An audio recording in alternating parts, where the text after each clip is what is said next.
And it's my duty to, as you'll notice on the agenda, I'm wrap up, review, and I'm also going to make a short plea for you. Here's a phone number I'd like you all to write down. 1-800-372-7189. 1-800-372-7189. That is the legislative message line in Frankfurt for the government. And if you would call that line, and all you have to do when they answer, excuse me, is say, please vote yes, or please support House Bill 609. 609. House Bill 609. It'll take you 10 seconds. House Bill 609 is what's been referred to a couple of times as the legislation in Kentucky that would establish a publicly funded problem gambling education, prevention, and treatment program. And that's the only thing in that bill. You may not be aware, so I'm going to tell you. The Kentucky Council cannot take a position on House Bill 606, House Bill 607, House Bill 608, House Bill 610, because those bills, 3 of those bills are expansion of gambling, and one of those bills is an elimination of the gray machines that are popping up all over the state. Our council cannot take a position for or against gambling. Gambling exists.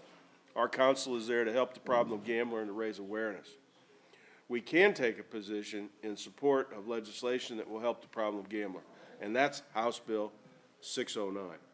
Now, the provisions of House Bill 609 are also included in House Bill 610. And House Bill 610, because it does create sports gambling, it does change some of the tax rates on pari-mutuel wagering. It does ban the gray machines. It wraps all those other 4 bills up into one. If it passed, and it's more likely that 610 or some variation of that will be what may pass this session. There's no guarantee there ever is. We've been trying to get a bill passed for 22 years, and we're still trying.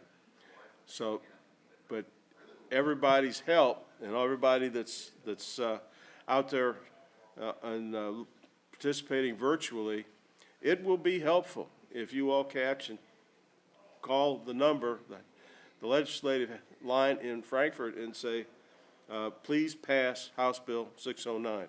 It will raise the radar of that issue. So that's a message that I ask you to take with you. There are other gambling bills. The last page of your handout summarizes the bills. There's one that's not on there, is House Bill 714, filed by representatives from Louisville and Northern Kentucky, that will do a lot of what's in House Bill 610. It has a more significant increase to pari-mutuel wagering, taxation. The reality is the 8 sponsors of that bill are all Democrats in the House. There are 25 Democrats in the House and 75 Republicans. And the reality of legislation in Frankfurt is there's not much Democratic legislation that's ever going to pass.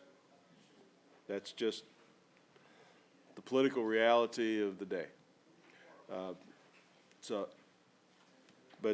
All the 610 bill is a Republican-introduced bill. 609 was filed by a Republican lead and a Democrat co-sponsor. So it has the moniker of being bipartisan. As that. So that's that was my plea. From the legislative update standpoint, if anybody has any questions about that, I'd be happy to try to answer them, whether now or after we recess. I have had feedback emailed to me, and I've heard it from several people, that they feel that this has been one of the best or the best conferences our council has put on. I've gotten a lot of positive feedback that we're moving it around the state. We're going to different venues. We do not know where we're going to be next year. That's going to be discussed at our board meeting that comes up this afternoon. But we are pleased that we can get out, we can have the turnout that we've had both here and virtually. We had yesterday at a high point, we had 27 folks that were watching the conference virtually, which is a pretty good deal for us. Well, we appreciate that very much, appreciate your time and your commitment. Excuse me. But starting yesterday with Ron Slin's recapping our history, the presentation from Senator Coley on his sort of gambling recap, and he ended with such a positive statement about the responsibility of government in regard to what its role is should gambling expand. The very interesting presentations on e-gaming and all those aspects and how that's exploding from both a legal and an interesting standpoint of the full ride scholarships that are available at Miami of Ohio for esports players, to also recognizing what the concerns are and how those mesh with what they're doing at the Institute at Miami of Ohio. And then we get into the motivational interviewing piece to help you as clinicians, and Jody Bechtol's counseling efforts.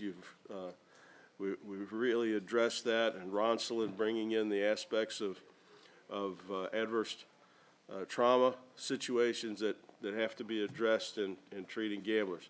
So we tried to build this program and then close it with the very much appreciated contribution of our partners from the gaming industry to help us build that connection and build that direction that takes us to where we all want to go, which is to help those that may need that assistance to recover fully and live productive lives. So take that as a charge and go forth and do good. With that, I again thank you all for coming. I appreciate your dedication and your willingness, and please drive safely. We don't want anybody stuck in any bad weather. Take care.